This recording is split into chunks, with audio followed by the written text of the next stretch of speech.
Hello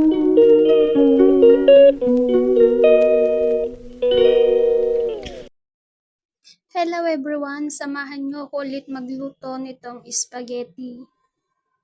2 beses ko na siyang lulutuin ngayon. Ito kasi yung request ng mga alaga ko.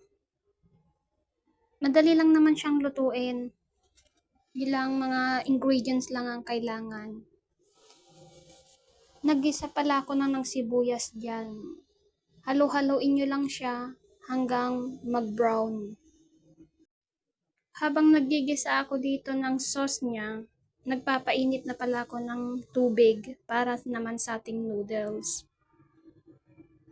Tapos, isinunod ko nga pala dito yung giniling na baka. Halo-haloin nyo lang siya. Konti lang pala dapat ang ilagay nyong mantika kasi yung baka, magmamantika pa yan. Halo-haloin lang siya hanggang mag-mix na yung sibuyas at saka yung meat. Sunod natin ilagay yung tomato paste. Nasa sa inyo kung gusto nyo ng marami. Sa akin kasi konti lang kasi ayaw nila ng masyadong makulay. Kasi yung sauce na ilalagay mamaya, lagyan nyo na rin siya ng white pepper or black pepper. Nasa sa inyo yan kung anong gusto nyo. Yun kasi yung binibili ng amo ko, yung white pepper.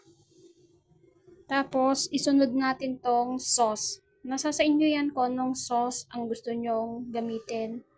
Kasi yung amo ko ang binibili niya, Italian sauce. Paborito kasi ng mga bata. Kaya yan yung ginagamit ko pag nagluluto ng spaghetti.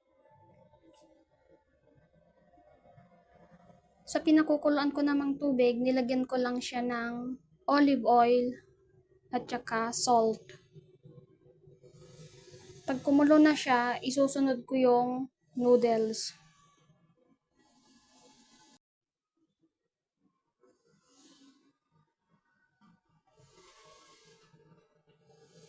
Hindi ko pala masyadong lulutuin yung noodles kasi mamaya ihahalo ko pa yan sa sauce.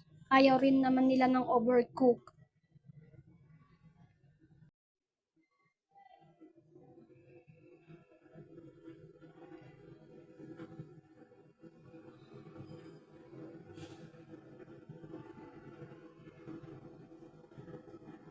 Pag kumulo na yung sauce, halo-haloin lang natin siya.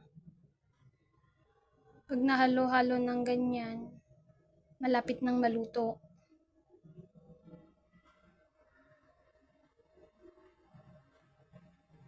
Nilagyan ko lang pala siya ng konting asin kasi yung sauce na ginamit ko may lasa na siya.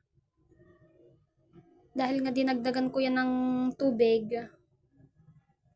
kaya nilagyan ko siya ng konting asin.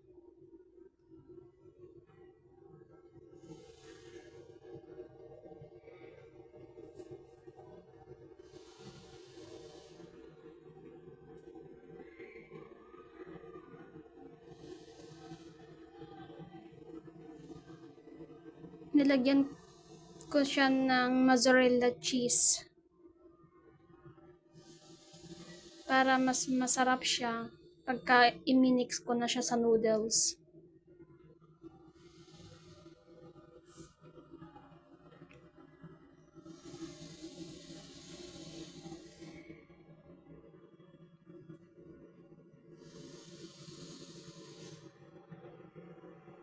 In-drain ko na rin siya, dapat yung walang tubig para hindi siya masabaw pag hinalo nyo yung noodles sa sauce. Halu-haluin nyo lang siya hanggang wala na kayong makitang puting noodles. Mix nyo lang ng mabuti yung sauce niya.